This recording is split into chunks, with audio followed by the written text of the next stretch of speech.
Yo insisto, yo nací en una cueva de Murcia, de familia muy pobre y analfabeta. Nadie de mi familia estudió jamás, jamás. Y yo por ser mujer, mi destino era casarme y tener hijos. O sea, yo vengo de ahí. O sea, tuve que romper muchas cosas ahí. Y en ese romper muchas cosas, muchas me salieron mal y muchas me dolieron. Pero en ese salir mal también aprendí mucho. Y cuando yo hago algo, sé que me puede salir mal. Pero lo cierto es que no pienso en eso. De hecho, mi pareja siempre se enoja por eso, porque es como, no me digas las consecuencias. Y yo ya sé que puede salir mal. Pero no quiero que mi atención esté ahí, mi atención está acá. Quiero poner el 100% de mí.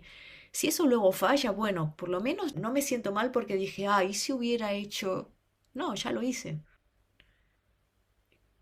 Creo que la valentía no está en no tener miedo, sino en decidir hacer las cosas a pesar del miedo. Y yo me considero valiente en ese sentido.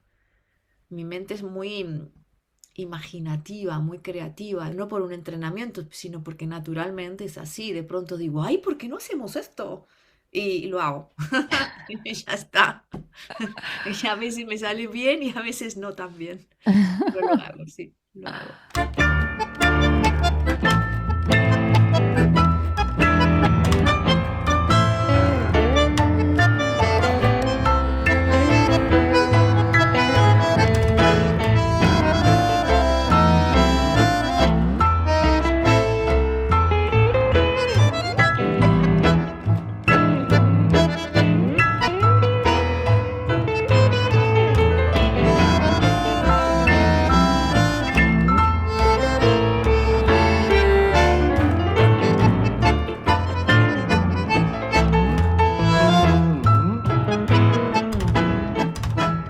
Soy Elisa Batiuk y esto es Gentes del Tango, donde exploramos lo que se puede aprender del tango a través de las experiencias de la gente que lo baila. Creo que escuché el nombre Pepa Palazón por primera vez durante un viaje a Buenos Aires en 2012. No recuerdo quién me habló de ella, pero recuerdo la admiración que me transmitía esa persona al contarme de una española que se había integrado fluidamente en la cultura local, organizando una milonga súper popular y grabando una serie de entrevistas con gente destacada de la comunidad tanguera. No conocí a Pepa en ese viaje, pero sí recordé su nombre y reconocí la serie de entrevistas cuando la encontré por internet unos años después. Como amante del tango y de las historias de sus gentes, la serie de Pepa, tengo una pregunta para vos, me sigue aportando información e inspiración. Y bueno, lo primero que quería preguntarle a Pepa fue cómo decide a quién entrevistar. También hay que matizar una cosa. Hay gente que me gustaría entrevistar que me ha dicho que no. Y Vale. varias veces. Ok. Por ejemplo, cuando conseguí entrevistar a Podestá, estuve casi un año detrás de Se él, refiere a Alberto Podestá, ilustre cantor que falleció en 2015. que me decía que no. Y luego hay gente que sigo Wow. preguntando desde hace más de 10 años y me siguen diciendo que no. Entonces hay algunas personas que no están, pero porque no quieren, no porque yo no quiera. Vale. Y luego normalmente trato de mantener un equilibrio también entre hombres, mujeres y parejas. Eh, Trato de mantenerlo. Y luego intento que siempre que puedo que sean más veteranos, pues por una cuestión de vida, que no hay tanto tiempo para hacerlo. Las personas más jóvenes, en teoría, tengo más posibilidades de hacerlas en el tiempo. Y sobre todo que tengan trayectoria, que no sea alguien que empezó con las redes sociales hace 2 años, es que se haya hecho famoso así. Me importa también algo que se sostenga, ¿no? Y luego hay gente que me hubiera encantado hacer y que me tengo ganas de hacer y que espero que algún día me digan que sí, pero todavía no. Unos cuantos, ¿eh? Algo que me pasa a mí, mi proyecto tiene mucha producción, o sea, elijo yo editar Sí, mucho. sí, sí. Entonces tengo una lista de 100 personas que me gustaría entrevistar y no me da tiempo. No sé si tienes esa sensación No, con... yo no tengo listas. Mm, Mi cabeza está y es como, bueno, yo puedo hacer la entrevista este día, ujú, acá. A ver quién está. Esta ujú, gente que está, ¿quién prefiero? Estos. Automáticamente pregunto. Lo que pasa es que si, por ejemplo, en un momento que tenía Osvaldo y Coca por ejemplo, Jonathan y Clarisa, elijo Osvaldo y Coca, pero porque son mayores. Porque yo sé que Jonathan y Clarisa lo podría hacer dentro de 10 años. O sea, lo hice toca antes, ¿no? madera. Pero Sí. toco madera, ¿no? Pero que hay otras personas que en teoría tengo más tiempo para hacer. Por cierto, Pepa logró entrevistar a Osvaldo y Coca Carteri en 2012 y a Jonathan Saavedra y Clarisa Aragón en 2024. Enlaces en las notas. Y lamentablemente hay bastantes entrevistas de gente que ya no está. Y las hice en ese momento. Eh, a veces me influye mucho la edad del entrevistado. Sí. Incluso hay gente que personalmente no me atrae especialmente, pero sí que entiendo el valor histórico que tienen. Y para mí tienen que estar. Eh, pero tampoco puedo obligar a nadie. De todas formas, creo que las que hay hacen un recorrido por la historia bastante interesante. Sí.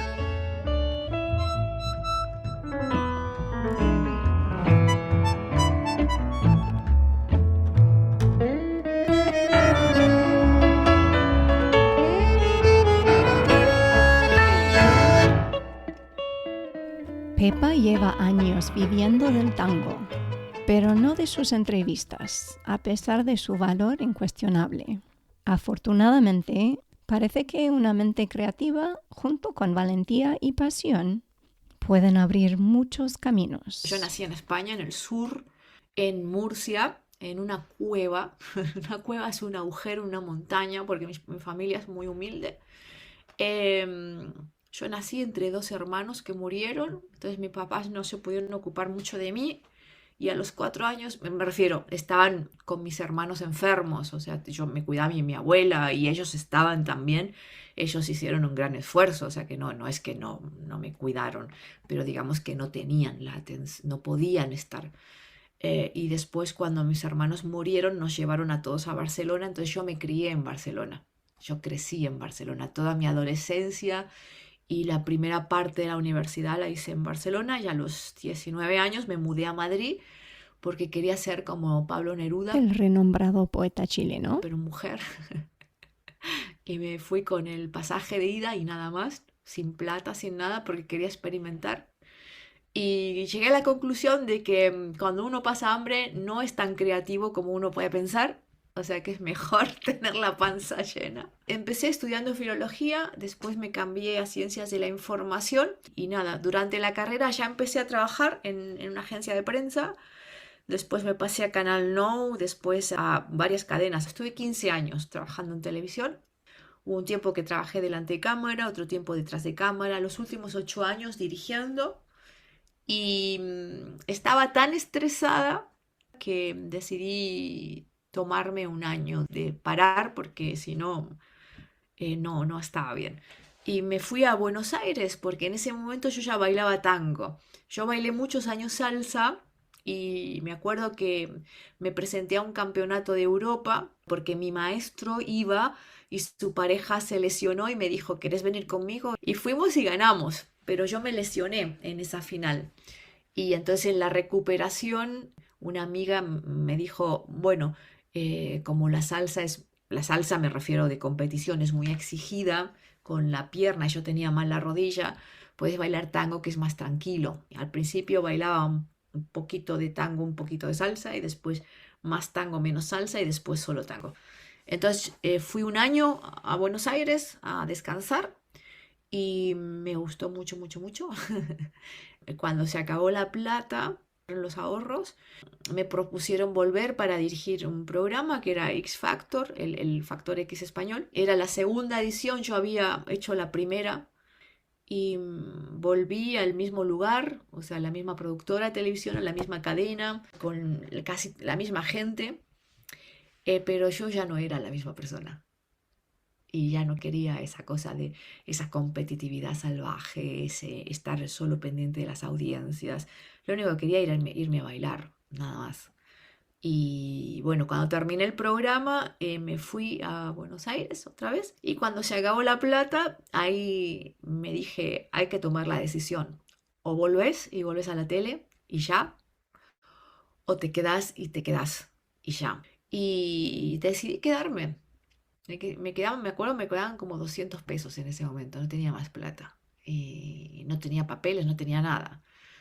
Las chicas del Motivo, Luciana, que me conocía, Se refiere a Luciana Valle, una de las fundadoras de la famosa práctica de tango El Motivo, que todavía organizan en el Club Vía Malcolm. me preguntó, ¿y cómo estás? ¿Decidiste? Y yo dije, sí, me voy a quedar. ¿Y tienes laburo? Y yo, no, doy clases de español a extranjeros por ahora. Y me dijo, ¿querés organizar el Motivo con nosotras? Porque estamos cansadas, necesitamos. Yo dije, dale, no tengo ni idea de organizar, porque jamás organicé una milonga. Y me dijeron, dale, ¿cuándo arrancás? Y yo, ya. Y era como tipo, imagínate que es lunes para el siguiente lunes y yo estaba esperando que me dijeran qué hacer o cómo hacer. Pero nunca me dijeron nada. Entonces, pues pensé que lo más práctico era usar lo que yo sabía. Y yo sabía hacer tele. Y no es porque pensara la milonga como una tele, pero sí como un estreno, ¿no? Entonces, ¿qué tengo que hacer? La publicidad, una escaleta. Y empecé a hacer eso y funcionó desde el primer día. Después, a los 2 años, como no me alcanzaba la plata, porque yo lo organizaba, hacía todo el trabajo, pero la plata se repartía entre 5 personas. Entonces, yo no podía vivir con eso. Y tomé la decisión de abrir yo una milonga mía, que fue Viva la Pepa, también en Villa Malcolm, me suena en Villa Malcolm, y cambié el día al domingo porque era el que no competía contra nadie, ¿no? Y ahí, desde el primer momento, Viva la Pepa fue un éxito total. Se llenaba, se sigue llenando, se llenó, pero de una manera muy linda. O sea, teníamos la temporada baja como todo el mundo, pero yo la temporada baja empecé a hacer una cosa que se llamaba el Mundialito, que era un concurso que ahora todo el mundo hace y que los concursos se hicieron desde los años 30 y 40, o sea, no es una idea original mía. Y era un campeonato de tango que se concursaba por voto de público y los premios para las parejas eran plata en efectivo y luego era un book fotográfico profesional, unos vales de ropa de tango, tanto de hombre como de mujer profesional, eran zapatos también profesionales. Me acuerdo que eran como 5 shows en 5 festivales diferentes que los iban invitados y era como el mundial de tango, pero en versión extraoficial y con mis normas que eran bastante diferentes a las del mundial de tango. En ese momento lo hacíamos amateur, no podía ser profesional, puede ser cualquier edad, y si eras menor de edad tenías que venir con un permiso paterno o materno. Podías venir vestido como quisieras, lo que fuera más representativo de cómo te sintieras vos. Podías bailar como quisieras, pero había una ronda. Había 10 parejas, entonces tenías que respetar la ronda, es lo único. El tema era que vos fueras lo más genuino posible. Ese era el punto.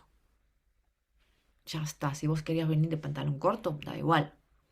La participación, los votos era voto de público, pero tenían que votar 2 parejas para que fuera más ecuánime, porque cuando vos vas con tus amigos, vas a votar a tus amigos. Y tus amigos no necesariamente son los que mejor bailan. Y normalmente el segundo voto va a la pareja que te gusta de verdad. Que a lo mejor pueden ser tus amigos también, pero siempre el segundo voto suele ser. Y me acuerdo que el primer año, por ejemplo, votó una pareja que vino a la final con 2 personas solo, con 2 amigos. Y ganaron, pero porque la mayoría de gente el segundo voto se lo dio a esa pareja. Era simplemente una manera de subsistir en la temporada baja que se fue haciendo cada vez más grande. Y de hecho ahora hay campeonatos que están basados en esas normas. Hicimos muchas cosas, de hecho yo hice, qué sé yo, la noche de chicas, noche de chicos, la noche revival, la noche de las 3 generaciones. Otra era la noche de integración, entonces había diferentes parejas y también diferentes bailarines con discapacidades.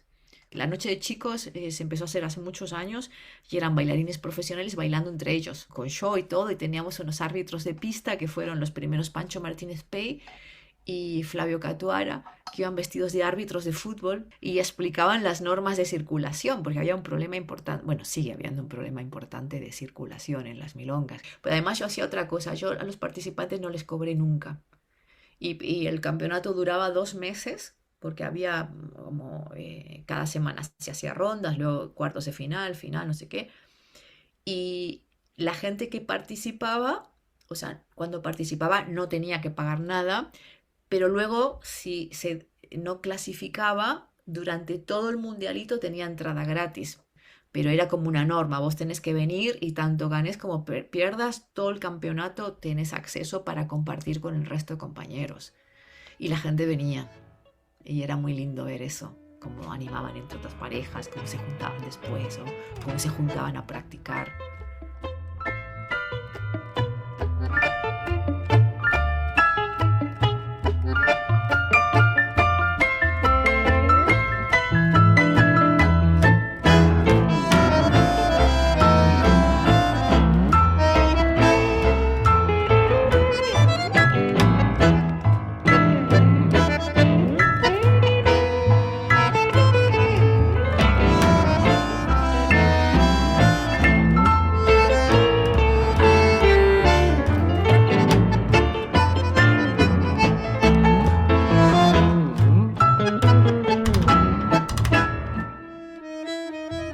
Y durante ese periodo que estaba en Buenos Aires, hubo un momento que decidí que ya no volvía, y no volvía más. Y claro, es que necesitaba los papeles para hacer la residencia y para eso la única forma era estudiar. Y siempre tuve pendiente estudiar música, porque de chiquita quise y mis papás no me dejaban porque era caro y no podían pagarlo y no querían que una mujer estudiara música.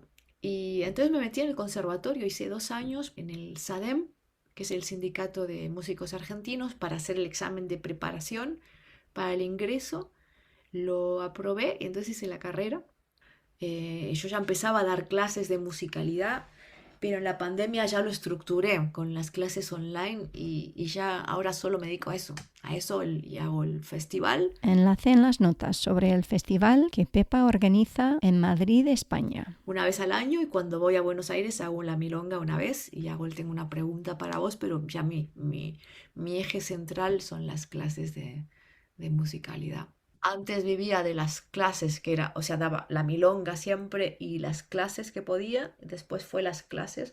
Y las clases sobre todo porque a principios de la pandemia tuve un aneurisma cerebral, me operaron el cerebro, entonces tuve que volver a reaprender a hablar, a caminar, a moverme, a todo. Y una de las cosas que me dijo el neurólogo fue que tenía que bajar el estrés. Y estuve pensando qué cosas me generaban estrés y me generaba estrés la milonga semanal. Entonces dije, ok, se termina. O sea, lo voy a hacer cuando yo tenga la energía y luego me puse a hacer un festival que es como estúpido, porque también genera estrés. Pero fue básicamente por eso. A mí las clases no me generan estrés para nada. De hecho, me provocan mucho placer. Tanto enseñando, yo doy muchas clases online y muchas clases presenciales en distintas ciudades. A veces la gente dice, no, porque se trata de interpretación y esto no hay que ser tan literal. Realmente eso lo dice gente que no sabe música, porque vos podés enseñar musicalidad desde lo que vos interpretás, desde lo que vos escuchás, más allá de que sepas música o no, y me parece muy bien. Pero si vas a explicar cosas técnicas, lo que es un marcato, lo que es una síncopa, lo que es un tresillo, vos tenés que saber lo que es eso. Y no solo decir, písame el 2 y el 4 en cualquier tango. No, chabón, no. O sea, písame el 2 y el 4 cuando la orquesta lo esté acentuando y vos puedas reconocer eso en la música. Primero vamos a estudiar los elementos y sobre todo la base rítmica, que es la más desconocida, porque es como si yo te enseñara los colores de forma decir, mira, esto es rojo, esto es azul, esto es verde, pero yo después te pongo un cuadro en blanco y digo, ahora pinta vos. Cuando yo te pongo un elemento en tango, por ejemplo, es un marcato 2 musical, pero si yo te digo, bueno, esto es un marcato 2 musical y te lo muestro con diferentes tangos para que vos lo ubiques, ¿no? Y te hago un ejercicio de audioperceptiva con los brazos, etcétera, y después te hago pisarlo, después caminarlo, y después bailarlo en pareja y después consecuencia.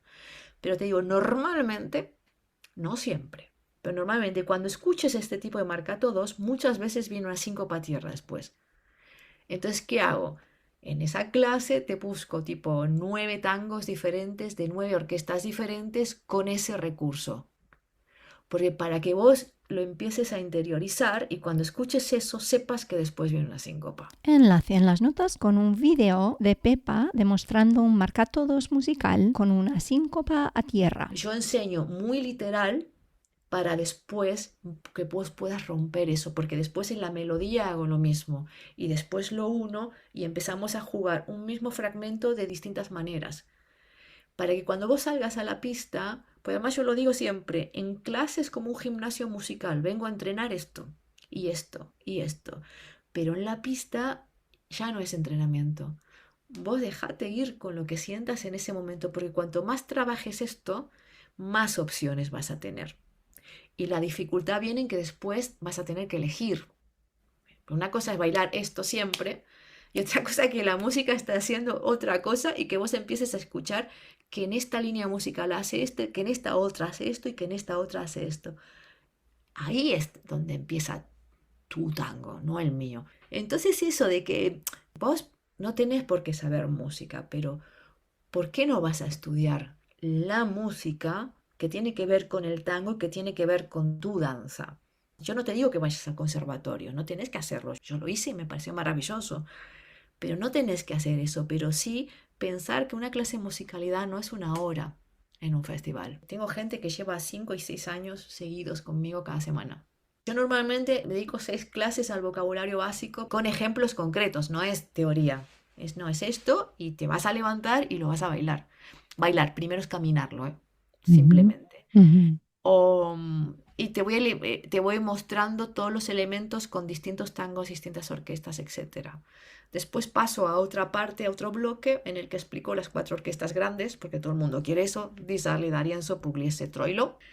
La primera parte lo hago con ejercicios, muchos ejercicios. Vas a hacer ese elemento, pero con diferentes orquestas. La siguiente te paso documentales sobre la vida de cada orquesta, porque muchas veces tiene que ver, por ejemplo, el que Pugliese fuera comunista se expresa también en algunos recursos musicales que usa, tipo la habanera, por ejemplo, el bordoneo, que tiene más que ver con lo popular.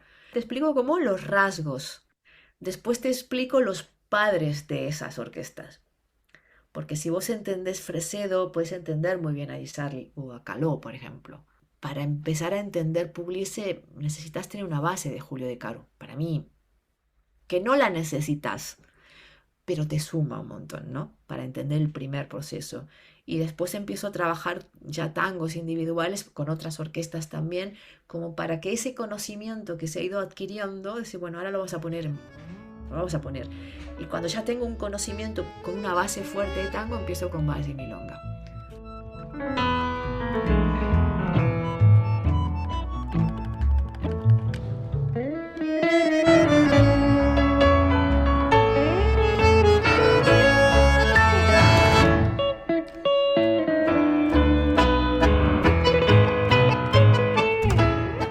A Pepa le resulta sumamente importante mantener la perspectiva dentro del mundo del tango. Para lograr ese equilibrio, en los últimos años se dedica a bailar swing y estudiar clown. Yo ahora, por ejemplo, bailo mucho swing también. De chiquita hice muchos años patinaje artístico, entonces a mí lo que es el movimiento con música me gusta mucho y necesito eso en mi vida. Pero a veces necesito salir del tango. No del tango como música o como baile, del ambiente del tango, que es distinto. A veces me satura y necesito resetear, entonces me voy a bailar otras cosas y algo más sencillo en cuanto a lo social, me refiero, ¿no? Que ahí nadie mira si uno es mejor, si es peor. En los lugares que voy a bailar swing, la gente va y baila en un rol, en otro rol, y es uno con cada persona y no importa si uno baila mejor o baila peor, todo el mundo baila con todo el mundo. A Así veces que te el parece tango que es... la cultura es distinta en ese sentido del tango. Y a veces eso que vas y te hacen esa mirada de abajo hacia arriba y casi estás pidiendo perdón, que es como perdón. No, no digo en Buenos Aires, sino que es en general, ¿no? Que hay como pequeñas sectas, como pequeños grupos que no se mezclan porque uno baila muy mal, el otro baila muy bien y es como, para mí el tango es otra cosa, es un tema de conectar con personas. Y a veces la persona puede bailar peor que vos, o puede bailar mejor, o puede bailar diferente, pero eso no la hace ni menos ni más. O sea, un tipo que baile bien no me tiene que decir a mí lo que tengo que hacer, o cómo tengo que hacer, o cómo tengo que vestir, o cómo tengo que hablar, o cualquier cosa, ¿no? Entonces a veces es como un pequeño gran hermano lo que se genera, y los pequeños grandes hermanos, viste, cuando estás en una casa encerrado, distorsionás la realidad. Vos te sentís que sos el rey del mundo, pero no sos nada. Ninguno somos nada. Somos nada y somos todos, somos personas. En general no me gustan las comparaciones, ni entre los bailes, ni entre los bailarines, ni quién es mejor. No sé, no es un concurso esto. Vos sos un ser humano, sos una persona que te está relacionando con personas. Nada más, nada más. Y el no perder nunca el respeto y el cuidado y la empatía por el otro, eso es lo que me parece más importante, porque el contacto, la conexión no solo está en el abrazo, está en la comunidad también.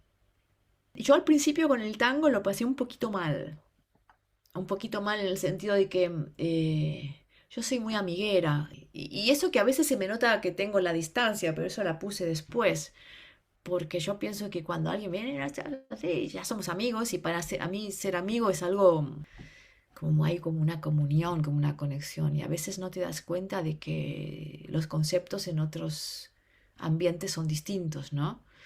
Y me protejo porque si no yo tomo mucho cariño y lo tomo en serio. Pero también aprendí a que el tango es una parte fundamental de mi vida, pero no es toda, no es todo. A mí me gusta la música, no solo el tango, me gusta la música. Me gusta todo el aspecto creativo. Me gusta mucho el autoconocimiento. Ser clown para mí tiene que ver con un viaje hacia adentro, muy fuerte. El eje central de mi vida es el tango, por supuesto que sí, pero trato de equilibrar para que no quedarme en ese gran hermano que decía. Porque en el momento que te metes ahí, vos pensás que sos algo especial y te sentís superior a los demás. Por suerte, casi siempre, no siempre, como selecciono qué es lo que permito que me afecte. Porque al fin y al cabo vos sos quien define qué es lo que quieres hacer. Vos no estás haciendo algo que te cuentan que tenés que hacer. Vos haces lo que realmente sentís que es genuino y que es tuyo y que vos sabés hacer. Porque tampoco me voy a poner a hacer cosas que yo no sé que sabe otro. No, hago las que yo sé. Y si en eso me equivoco, ok, me voy a equivocar, pero de verdad. Y si acierto, voy a acertar de verdad. O sea, desde lo genuino, desde lo auténtico. No, no estoy para que me sometan a examen. Y si lo hago y fallo, asumo las consecuencias. Y si voy y acierto, asumo las consecuencias también. Opinólogos hay en todas partes, pero mi energía no tiene que ir ahí. Creo que uno de los grandes errores de los maestros es no tomar clases o no tomar clases grupales, sobre todo no iba a decir eso en Europa, creo que en todas partes. Yo voy a tomar una clase grupal y no me asusta que nadie me vea a tomar una clase grupal. ¿Cuál es el problema? Creo que está bueno que la gente vea que la gente sigue tomando clases y decir, vale, yo solo tomo clases con los grandes. O sea, de cualquier clase vas a sacar cosas positivas. Y si vos ya sabes lo que sea y pensás de otra manera, por lo menos te vas a fijar, por ejemplo, en la parte docente o en cómo reacciona la gente para ver cómo lo modificarías para que reaccione de otra manera, por ejemplo. Yo creo que ahora hay demasiadas redes sociales. Tipo, no, es que todo es En bueno, o sea, general. no, me refiero, todos los inventos para mí están buenos, lo que depende es el uso que se haga de eso. Entonces, si vos ya no tomás clase porque vas a aprender en los reels, no, pará. Mm. No, no es ahí. Si vos te vas a poner a hacer solo, a trabajar en barra, a hacer coreografías, no te Mm. pongas después a seguir, porque no vas a seguir, porque una barra no es una persona. Que no invalida, ¿eh? Que está muy bien que hagas la barra, pero no te olvides que tenés que trabajar la otra parte, que es el seguir, el habilitar, el no pensar y el ir por incluso por los lugares que te parecen que no tenés que ir. Y eso se está perdiendo un poquito. En los festivales te das cuenta de que cada vez la gente se anota menos a las clases, porque Mm. ya lo vio en videos. Yo creo que todo el mundo, todos, me incluyo, todos tenemos que tomar clase, practicar, ir a bailar para simplemente disfrutar, pero de toda la información que tenemos, porque ahora mismo hay información por todos lados, no pensar en lo que es correcto o no. No, no pensar en eso. Sí, tratar de ir más lejos y de incluso investigar cosas que no sean de nuestro estilo, para tener Correcto más quiere conocimiento. decir como la idea de que haya una forma sola de bailar tango Me o... refiero que para, si un tipo me hace así, mi pierna tiene que ir acá. No Ujú, voy a llevar la pierna porque yo piense que la pierna tiene que ir ahí. Tengo que ujú, sentir que tengo esa dirección para ir. A eso me refiero. ujú, ujú. Que no sea estética, que sea algo orgánico, real. Entonces me refiero a que te expliquen lo que te expliquen, que vayas con todo el respeto del mundo para absorber el punto de vista, pero después te quedes con lo que vaya bien con tu cuerpo, que lo adaptes a tu cuerpo, a tu personalidad, a tu forma. Que nunca se olvide la gente, que no nos olvidemos, me incluyo, de que cada uno es único y especial. Entonces, si me dicen que tengo que poner el brazo acá, bueno, a lo mejor a mí no me gusta porque lo siento más natural en mí acá. Y está bien también. Si yo te digo, mira, aquí hay, qué es eso, dos síncopas seguidas, un silencio de negra y no sé qué, no sé cuántos. Ok, vos lo ves, pero vos querés seguir bailando en marca todos, está bien también. Lo que yo quiero es que seas capaz de elegir, que tengas el conocimiento y después elijas, pero que dejemos de los automatismos. Eso, sí, más conciencia, menos imitación. Que tengamos la valentía de seguir aprendiendo y haciendo cosas que aporten a nuestras vidas y comunidades. Muchísimas gracias, Pepa, y gracias al Cachivache Quinteto Tango por la canción de este episodio, Sinfonía de Arrabal, compuesto por Maruja Pacheco Huergo.